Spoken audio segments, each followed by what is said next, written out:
buenas noches y bienvenidos a Signo Pesos, la economía al alcance de su pantalla. Estos son los temas claves de hoy. Se deteriora aún más la economía. El BBVA Research reveló hoy las proyecciones en materia de crecimiento, inflación, tasas de interés y otros factores claves. Nuestra invitada esta noche es Juana Telles, economista jefe de este centro de investigaciones, para explicar cada una de las cifras. El dólar sigue cuesta arriba. La divisa hoy ganó terreno y se cotizó inclusive por momentos por encima de 4.200 pesos. ¿Por qué está rebotando el precio del dólar? ¿Y qué comportamiento se está registrando en la bolsa de valores? Analizaremos ambos temas con el experto Orlando Santiago de la firma Fénix Valor. Alistan nuevas licitaciones del espectro. El ministro de las TIC, Mauricio Liscano, explicó hoy la importancia de este bien intangible de la nación y habló de varios procesos de adjudicación muy importantes que se avecinan. Comenzamos esta emisión de Signo Pesos hablando del comportamiento que se espera para la economía colombiana durante los próximos meses. El BBVA Research presentó hoy un informe con sus nuevos pronósticos económicos. Doctora Juana Telles, economista jefe de este centro de análisis, buenas noches y bienvenida a Signo Pesos. ¿Cómo ha estado? Hola, Víctor. Buenas noches y buenas noches a todos la audiencia. Doctora Telles, aquí me van a poner una pantalla con varias de las proyecciones que ustedes tienen en materia de crecimiento del PIB, de la demanda interna, el consumo privado, consumo público, inversión fija. Vamos a intentar destacar algunos de estos indicadores tan importantes. Empecemos por esta esquinita. Aquí está el PIB observado en el 2021, la barra más larga, un crecimiento del 11%. El PIB del 2022, cifra también observada, es decir, que ya ocurrió, 7,3%. Y aquí se vienen las proyecciones para este año, 1,2% de crecimiento económico y para el siguiente 1,5%. ¿Cómo será ese aterrizaje de la economía y la recuperación de la economía después de 2 años muy buenos? Bueno, estamos viendo efectivamente que este año la economía va a terminar creciendo cerca del 1,2%. El dato que tenemos para junio, que es un dato observado, es 0,3%. Entonces, ¿qué creemos? Que vamos a tener todavía un tercer trimestre con un crecimiento bastante bajo y en el cuarto vamos a ver algo de recuperación ya. Y para el año entrante esperamos un 1,5% y es un crecimiento que no es bueno para la economía colombiana, a pesar de que haya una mejora. Sí es un proceso que inicia de recuperación, pero estamos todavía por debajo de lo que deberíamos crecer como país. ¿Qué es la demanda interna? Aquí necesito que me enseñe un poquitico de economía. ¿Y qué están viendo ustedes? Porque aquí para el 2023 estoy viendo una contracción de 1,7% según la proyección que tienen ustedes en este indicador. Sí, la demanda interna que es el consumo y la inversión que hacemos al interior del país, o sea, consumo privado, consumo público, inversión privada, inversión pública, sin tener en cuenta el comercio exterior, digamos, sin tener en cuenta lo que transamos con el resto del mundo. Entonces, ¿qué es lo que nos está diciendo eso? Que la economía, si tuviéramos en cuenta solo lo que hacemos al interior de Colombia, tendría una caída este año de 1,7 y una subida ya mucho mejor, pues ya un comportamiento muchísimo mejor en el 24. Y ese es el complemento, digamos, de lo que tiene que ver con comercio exterior. Lo que nos está diciendo eso es que el comercio exterior, el hecho de que las importaciones sean menores este año, está ayudando a que crezcamos un poco mejor y lleguemos al 1,2 y no nos quedemos en el menos 1,7 que nos dice el otro dato. Claro, es que creo que en la fórmula del PIB las importaciones restan, ¿no? Y por eso seguramente ese efecto. Consumo privado, ¿qué significa esto? Y bueno, ahí ya no veo barritas negativas, pero sí muy chiquiticas. Sí, el ajuste del consumo es muy importante, es un ajuste que nos lleva a crecimientos muy cercanos a cero este año y ya se recupera el año entrante. Aquí tenemos que recordar que Colombia ha tenido un proceso de aumento del consumo muy importante, tanto en el 22 como en el 21 creció muchísimo el consumo y es parte de lo que estamos sufriendo ahora que hablemos un poco de inflación, por esas presiones inflacionarias por un exceso de consumo. Entonces, la economía colombiana en el 21 y en el 22 probablemente fue de las que más creció del mundo, muy jalonada con consumo privado. Lo que vemos ahora es que en parte porque era necesario hacer un ajuste de la economía colombiana, las familias están consumiendo menos, tienen que consumir menos y en particular este año están consumiendo menos bienes y los servicios todavía sí se mantienen en positivo, pero los bienes es el ajuste más importante.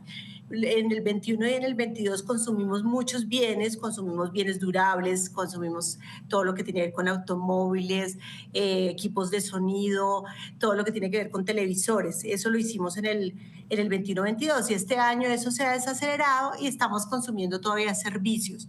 Pero esa es la variable, ese ajuste que estamos viendo en el consumo privado es muy importante, que por fortuna sería este año y el año entrante arranca nuevamente el consumo privado mucho más rápido, digamos, y vamos a tener un consumo, unos bienes, un consumo de bienes mejor.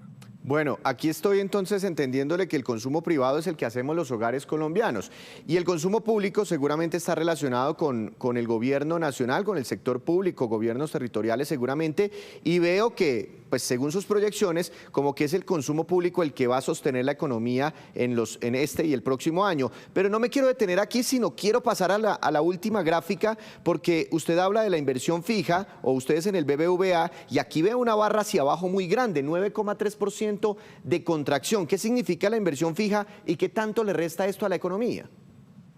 Esa yo creo que es la variable más importante y esa es la parte más importante de esa gráfica. Estamos viendo que la inversión, que es lo que nosotros gastamos en maquinaria, equipo, todas estas cosas que nos ayudan a producir a las empresas, eso se mete ahí en ese dato que es inversión. Entonces esa inversión creció muy bien en el 21 y en el 22, pero este año la estamos viendo quedándose en terreno negativo muy fuerte y lo mismo el año entrante. El dato observado de junio ya es un dato bastante malo en términos de inversión. Entonces, ¿qué es lo que nos muestra eso? Que la economía colombiana no está siendo capaz de invertir en este momento por diferentes razones, por tasas de interés altas, por incertidumbre, porque no ven mercado. Y eso hace para el futuro no es lo ideal, no es lo ideal que estemos creciendo solamente por consumo público y algo de consumo privado. Lo ideal sería que fuera una combinación de inversión, porque la inversión es la que nos da aumentos, digamos, en el capital disponible de la economía para que podamos crecer más. Bueno, hablando de otras proyecciones, esta gráfica me gustó muchísimo porque a veces uno se queda con los datos y de pronto no puede formarse una imagen en la cabeza. Y aquí usted lo que me muestra de esta línea punteada hacia mi izquierda, cómo se ha venido comportando la inflación, y hacia adelante más o menos es la proyección que tienen ustedes, cómo podría ser ese aterrizaje en la inflación. ¿Qué nos puede contar usted de aquí? Porque yo veo inicialmente una buena noticia y es que la inflación en Colombia caerá. Sí, yo creo que ese es el primer mensaje. Llegamos a niveles muy elevados de inflación. El año pasado terminamos con una inflación por encima del 13% y estamos viendo que se está desacelerando. Ya lo vimos en los datos más recientes que hay una desaceleración de la inflación. Nosotros creemos que va a llegar a niveles de 9, pues la inflación va a ser 9,7 a final de este año, luego 5,4%. Entonces sí hay un proceso de ajuste de la inflación, pero hay que hacer énfasis y ver esa pendiente tan importante que tuvo la inflación. No pasamos de niveles por debajo del 2% a niveles máximos por encima del 13% en un periodo relativamente corto.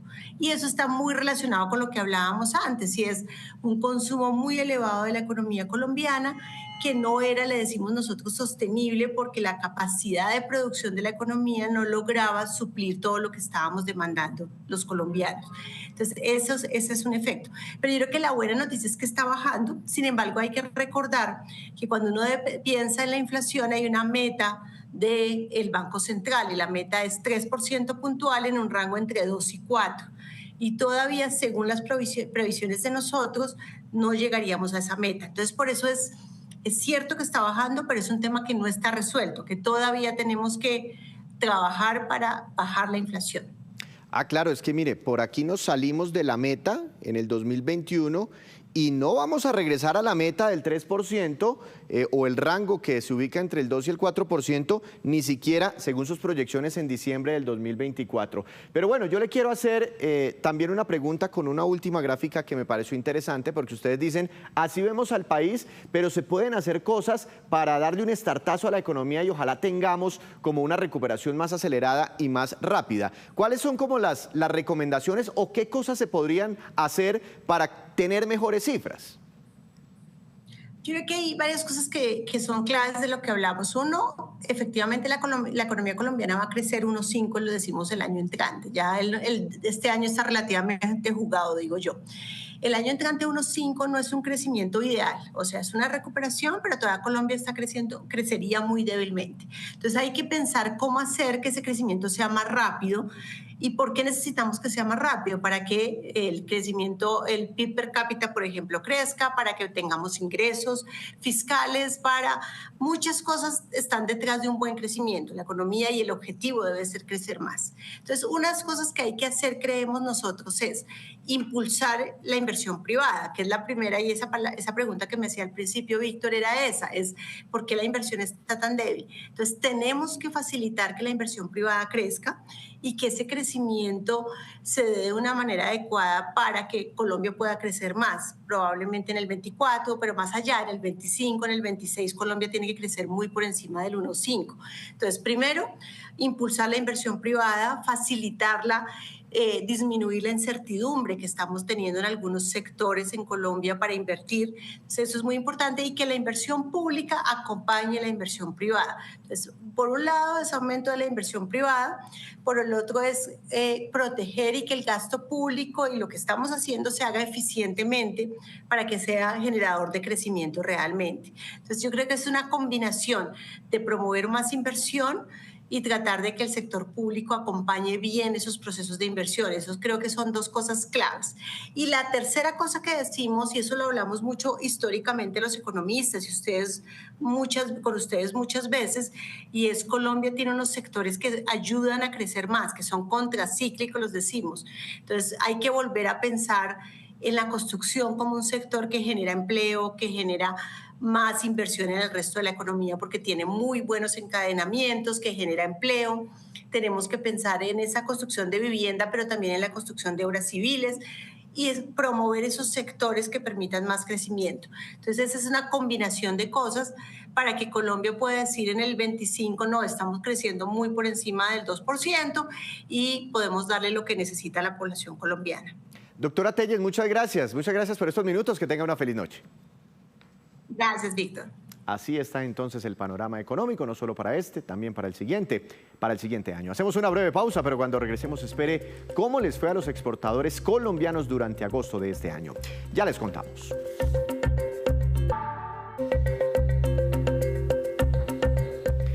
Gracias por continuar en Signo Pesos. Tras haber caído a menos de 3.900 pesos hace unos pocos días, el dólar volvió a rebotar y ya se ubicó hoy en ciertos momentos en la Bolsa de Valores por encima de los 4.200 pesos. Para analizar qué está ocurriendo, quiero saludar a un experto en la materia. Doctor Orlando Santiago, gerente de Fénix Valor. Buenas noches, bienvenido a Signo Pesos. ¿Cómo está? Víctor, muy buenas noches. Muy bien, muchas gracias por la invitación. Más o menos, doctor Santiago, desde junio o julio de este año, el dólar como que se estaba moviendo, como llaman ustedes técnicamente, y ya vamos a analizar esta gráfica que es la del último mes, en un canal de negociación como que entre los 3.900 y 4.100 pesos. Cuando echaba para abajo no caía más y cuando echaba para arriba no subía más. Pero algo ocurrió últimamente, mire, hace 2 semanas más o menos se ubicó un poquitico por debajo de los 3.900 pesos y empezó a echar para arriba, rompió los 4.100 pesos y hoy por momentos superó los 4.200 pesos. ¿Qué está pasando ahora con el dólar? Bueno, Víctor, hay dos fenómenos muy importantes. En esta ocasión hay un hecho internacional que ha marcado la tendencia y de hecho usted se puede dar cuenta que aunque el dólar desde hace semana y media comenzó a subir, como usted bien lo decía, de hecho alcanzó el dólar hace cerca de 2 semanas 3.890 pesos, que era el nivel clave a finales del mes de septiembre, en la última semana. Pues resulta que se afectó por dos situaciones. Una, que ya fue un poco posterior a la reacción inicial, y fue el comunicado, los pronunciamientos que hizo un alto directivo de JP Morgan, que ve con preocupación que las tasas de interés en Estados Unidos incluso podrían no haber tocado techo. O sea, que ellos incluso esperan que las tasas pudieran subir hasta el 7%. Eso frente al 5,50% actual, pues por supuesto es un espacio muy grande de incrementos de tasas que ellos ven como un escenario y esto preocupó al mundo porque el mundo está pidiendo que las tasas de interés dejen de subir porque en algunas zonas, en algunos países, se comienzan a ver síntomas de recesión. Y si usted a eso le aumenta más tasas, pues por supuesto está creando el cóctel perfecto para algo que se conoce en el argot económico como estanflación. Si uno coge esa palabra, Víctor, y la divide por la mitad, estan de estancamiento, inflación de inflación, pues básicamente se revive uno de los peores temores en términos económicos, y eso ha explicado en el panorama internacional el alza del dólar, que también tiene un componente local, y es toda la incertidumbre reciente con las situaciones que se han conocido que afectan a la presidencia de la República, y pues todo esto se une en el cóctel perfecto y vemos un dólar supremamente disparado en la última semana y media. Ahora, usted me está hablando aquí, doctor Santiago, y se lo quiero preguntar. Yo sé que es un tema bastante espeso que ocurre por allá en Estados Unidos, pero mire, termina impactándonos el dólar a nosotros, la gente que se va a ir de vacaciones estos días, la gente que quiere hacer alguna compra por internet, etcétera, se ve impactada por estas cosas que están ocurriendo principalmente en otros lados. Y usted me habla de la tasa de interés de la Reserva Federal, pero le quiero hacer una pregunta sobre otras tasas de interés, que son las de los bonos de los Estados Unidos. Hoy estuve mirando los históricos y alcanzaron muchos de esos bonos de la deuda estadounidense cuando miramos sus rendimientos, sus tasas de interés, sus niveles más altos en casi 16 años. No se veían desde la crisis financiera del 2007. En ese momento los mercados estaban muy preocupados por la crisis financiera. ¿Ahora qué los está preocupando? Bueno, Víctor, de hecho, muy bueno lo que usted observó de tasas de interés, porque ese es un indicador de lo que está pensando el mercado. Y para entenderlo fácil, esas tasas de interés es como un descuento para que la gente lo entienda fácilmente. Si yo tengo 100 pesos en el futuro, que me descuenten 2% el día de hoy significa que hay un riesgo de 2%, que pagan 98 por algo que más adelante va a valer 100. Pero como usted lo menciona, esas tasas de descuento ahora están entre el 4 y el 6, de acuerdo a la referencia, y esto no es otra cosa que riesgo. ¿Y qué significa? Pues por supuesto que los inversores están considerando que se está aproximando una ola muy preocupante en términos económicos y que se está dando el cóctel perfecto con el tema que mencionábamos, una economía en el mundo cada vez más débil. Otra cosa que no hemos hablado, Víctor, precios del petróleo disparados porque la tensión todavía geopolítica nada que ayuda. Y recuerden que el petróleo es el insumo número uno de la inflación en el mundo. La gente a veces cree que alguien que de repente no maneja un taxi o maneja un camión no se ve afectado por los combustibles, y los combustibles están en absolutamente todo. Entonces, ese tipo de riesgo es el que ha llevado a que las tasas de los bonos se disparen, que ya hablamos que eso es riesgo, una prima que se cobra, y en la medida que esa prima sea más grande, pues significa que el riesgo está aumentando, y en este escenario, pues por supuesto, ante momentos de incertidumbre, el dólar siempre actúa de la misma forma como activo refugio, lo que la gente quiere para cubrirse de esa incertidumbre. Y pues por supuesto esto viene explicando el comportamiento de la TRM en Colombia, pero no solamente en Colombia. Miremos el euro y las principales monedas y divisas del mundo, que también están sintiendo una situación bastante parecida. Doctor Santiago, cuando yo me paro en la mitad de esta gráfica hacia mi izquierda y uno como que, ustedes hacen análisis técnicos, a eso le llaman, del dólar, y ustedes cruzaban ahí unas líneas hasta mitad de año, pues se veía ese canal del que hablábamos, de 3.900 a 4.100 pesos, y ahí estaba fluctuando el dólar. Pero si me paro ahora de la línea para acá, hacia mi derecha, y trazo una línea, ¿para dónde vamos? ¿Cuál proyección podemos hacer del dólar? ¿O eso es muy difícil? Doctor, déjeme esa gráfica, ojalá que el máster me la deje ahí, y yo le cuento algo. Como usted me está haciendo una pregunta técnica, se la voy a responder técnicamente. En la primera parte de la gráfica, o sea, si usted trazara una línea en toda la mitad y se ve el punto más bajito por allá, 29, no alcanzo a ver la fecha bien, el punto más bajo, usted bien decía un canal bajista. Si estamos hablando de análisis técnico, porque es la pregunta que usted me hace, si usted ve esa gráfica en la parte derecha, los picos o los niveles donde sube son más altos que los picos de la parte izquierda. Y para explicárselo muy bien, así más ampliada, para darle una respuesta de lo que eso significa, es que ese canal bajista pudo haber terminado y ahora estaríamos ante el inicio o la formación de un canal ascendente. Y esto hablando netamente en análisis técnico, porque así es que usted me plantea la pregunta. Y si el mundo se moviera por análisis técnico, pues con esta gráfica quedaríamos tremendamente preocupados. Por suerte también hay algo que se llama análisis fundamental, que tampoco es que ayude mucho en la actualidad, pero digamos que podría eso mitigar un poco la situación, pero técnicamente, siendo exclusivos con ello, pues pudiéramos decir que parece que esa parte bajista del dólar ha quedado atrás, pero esto todavía es muy prematuro para poderlo afirmar. Claro, análisis fundamental es esperar las noticias. ¿Qué es lo que ocurre realmente en el mundo con la inflación, con las tasas de interés, con el crecimiento económico? Bueno, voy a cambiarle de gráfica para hablar un poquitico del mercado de acciones, porque miremos esta volatilidad desde octubre en el mercado de la bolsa y aquí en las últimas semanas, cuando miramos la parte de la gráfica que está más cerquita donde estoy señalando, vemos como un rebote y un rebote importante explicado por algunas acciones seguramente, pero en esta última parte, ¿qué ha ocurrido, doctor Santiago? ¿Qué destapó el valor en la Bolsa de Valores de Colombia?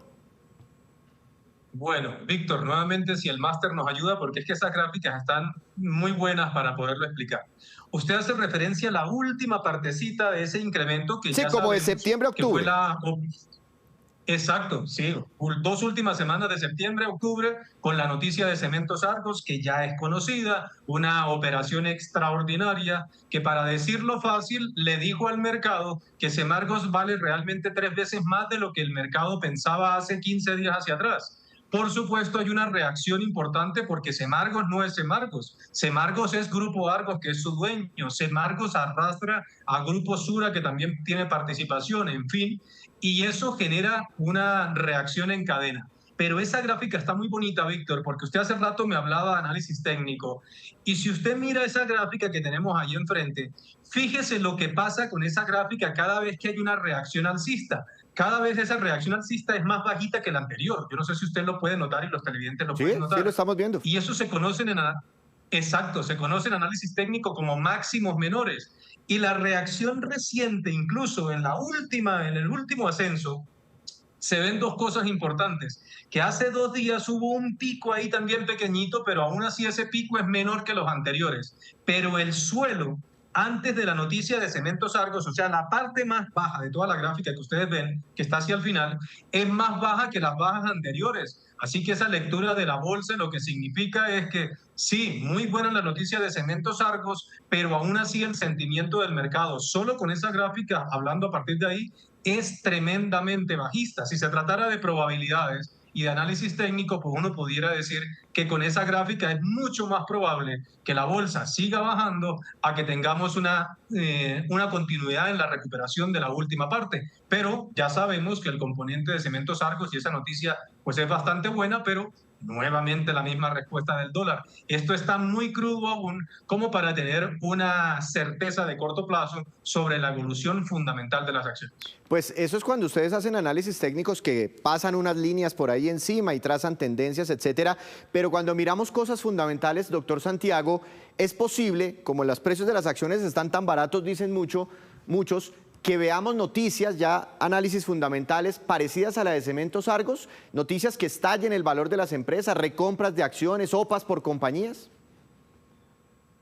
Sí, Víctor. De hecho, nosotros hemos comentado que incluso en una situación como la actual, al final, que hay tanta presión sobre el sector privado, con todas las situaciones que provienen incluso del mismo gobierno, las amenazas de las reformas, que es la manera en la que el sector privado las toma, pero incluso en esos escenarios, los que de largo plazo pueden ser los grandes beneficiados son los mismos grandes empresarios, los que recompran, los que lanzan ofertas públicas de adquisición cuando ven que sus acciones están a precios bastante bajos. Recuerde usted que en la actualidad hay varias compañías que tienen planes de recompra, Cementos Argos, Grupo Argos, Celsia, entre otras, están llevando operaciones de recompra de acciones porque ellos consideran que el precio de las acciones no refleja el valor fundamental de las compañías. Pero aquí quiero hacer una salvedad, Víctor, y es que también puede ser muy prudente esperar el inicio de publicación de resultados al tercer trimestre. Recuerde que septiembre ya cerró, el sábado pasado se acabó septiembre y ya hay que ver si los resultados financieros de las empresas también se están afectando como los indicadores macroeconómicos de Colombia. Recuerde que las cifras del PIB del segundo trimestre, incluso solo en el trimestre, hubo una caída de la economía, solo en el segundo trimestre. Las exportaciones, las importaciones, toda la economía decreciendo, pues es apenas lógico que pueda existir un impacto en el resultado de las empresas. Por tanto, yo consideraría que a lo mejor el mercado va a esperar un par de semanas para ver qué tanto ha afectado esa desaceleración económica en los resultados financieros de las empresas. Pero, nuevamente, dejando claro que hay muchas compañías que están a precios casi que uno pudiera utilizar el término ridículos o absurdos, pero hay que esperar el desenlace de la economía para saber si esos precios realmente son oportunidades o simplemente son escenarios o momentos de los que estamos viviendo. Pues aquí dejamos en la pantalla, doctor Santiago, las acciones que más han caído en la Bolsa de Valores de Colombia durante este 2023. Doctor Santiago, feliz noche, muchas gracias por esta explicación. Hoy un poquitico saliéndonos del esquema y hablando de análisis técnicos. Feliz noche. Gracias, Víctor. Estuvo chévere las gráficas. Gracias. Así analizan también a la Bolsa de Valores de Colombia. Es hora de hacer una segunda pausa y en breve les contaremos qué tantos hogares desperdician alimentos y cuáles son las causas. Ya les contamos.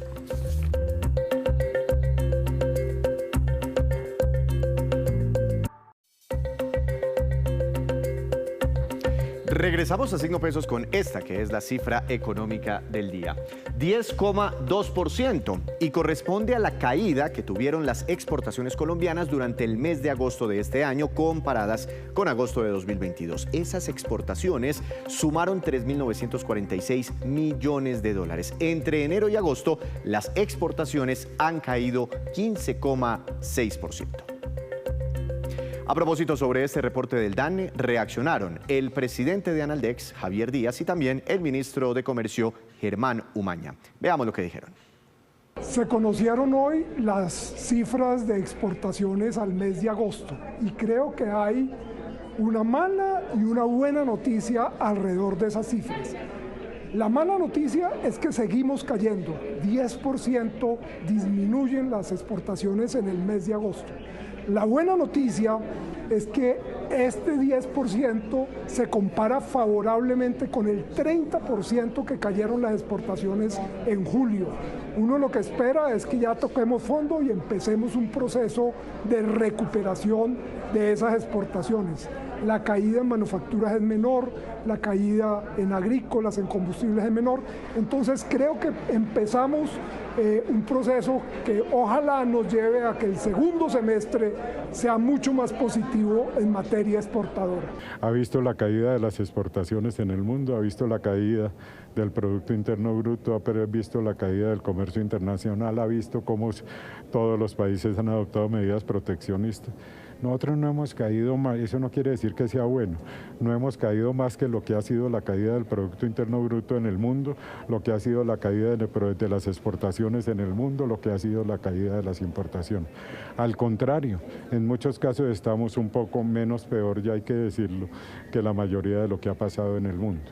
Sin embargo, eso no quiere decir que no debamos tomar acciones para promover las exportaciones, pero lo de fondo es que ustedes ven que una característica de exportaciones, porque es generación de divisas, es que por fortuna en materia de turismo tenemos un reporte importante en generación de divisas y en materia industrial pues hay una serie de inversiones que van a significar el capital no es plastilina, la plata no se vuelve máquinas y las máquinas no se vuelven dinero automáticamente, pero sí se está creando el activo real para poder mejorar nuestra oferta exportable. Eso fue de la discusión de hoy. Y el ministro de las Tecnologías de la Información y las Comunicaciones, Mauricio Liscano, anunció importantes procesos que se avecinan sobre la licitación del espectro electromagnético de nuestro país. Veamos lo que dijo en un evento sobre el tema realizado hoy en la ciudad de Bogotá. El espectro radioeléctrico es un mecanismo muy importante para la conectividad del país, especialmente, como lo dice aquí el foro, para la conectividad social. Nosotros diríamos que el espectro más costoso es el que no se usa. Si nosotros usamos un espectro de una manera eficiente y ordenada, pues podemos decirle a todos los colombianos que podemos tener más y mejores comunicaciones, especialmente, como lo dice el señor presidente, para los que más lo necesitan. Hoy queremos hacer varios anuncios importantes. Uno, y el primero, es que vamos a aumentar la banda de 900 para poder tener más penetración en las zonas rurales y poder prestarle un mejor servicio a la agricultura, a la minería y a los que menos tienen.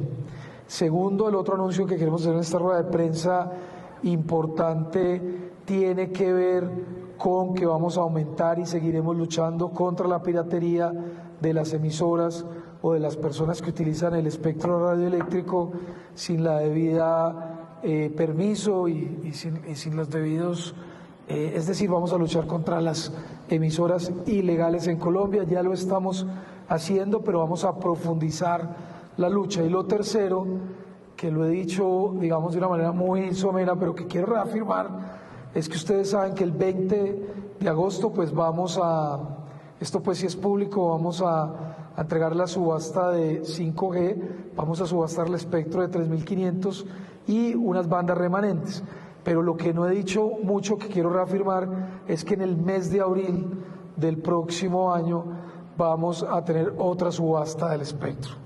Y esta subasta del espectro en el mes de abril del otro año, Jorge, va a estar focalizada fundamentalmente para los pequeños prestadores de servicio de Internet, para las comunidades y espectro regional, para que empresas públicas o privadas regionales que no tienen el espectro nacional puedan también tener su espectro en las regiones, y también vamos a tener espectro para prestadores pequeños y comunidades pequeñas donde hoy, por supuesto, no llegan los grandes.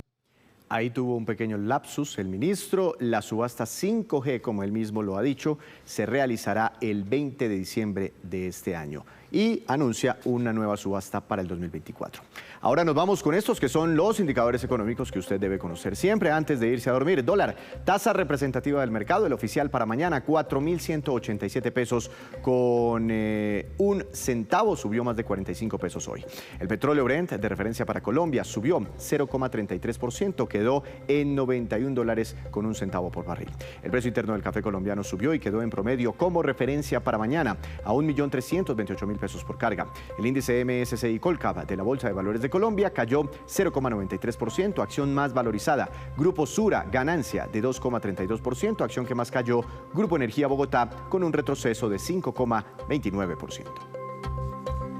Antes de despedirnos, los dejo con este dato. Colombia no escapa al fenómeno de desperdicio de alimentos que se registra a nivel global. Según las encuestas del DANE, el año pasado, 948.000 hogares reconocieron haber desperdiciado alimentos crudos o preparados. Entre las razones que dieron figuran las siguientes: porque los alimentos se pasaron, 48%, porque preparan mucha cantidad, 25%, por mala conservación, 24%, y porque vencieron las fechas de los productos, 20%. Así terminamos por hoy. Los esperamos mañana con una nueva emisión y con toda la información económica que usted necesita saber. Recuerde, esto es Signo Pesos, la economía al alcance de su pantalla. Que tenga una feliz noche.